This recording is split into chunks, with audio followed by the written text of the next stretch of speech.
Hi guys, today magluluto tayo ng pinakbet natin kalabasa, talong, sili, ampalaya, bilog, saka yung bawang, kamatis, luya, at saka onions. Tapos yung dalawang pritong isda, tapos lalagyan natin ng bagoong isda. Tapos gagamit ako ng virgin coconut oil pang prito. Isa na natin yung bawang, sibuyas, kamatis, at saka luya.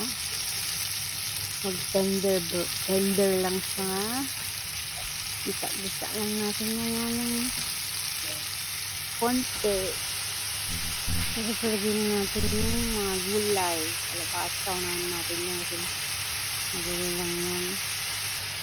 Hindi marami ang palaya. Yung ating sili. At talong.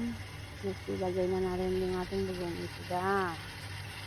Konti lang sa para hindi maalat. Tapos yung ating isda na prito. Tapos lagay natin ng konting suka. Tapos konting tubig ng pakulo. Kasi tuunin natin ng few minutes.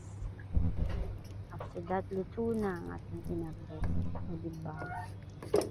Sarap. Thank you for watching.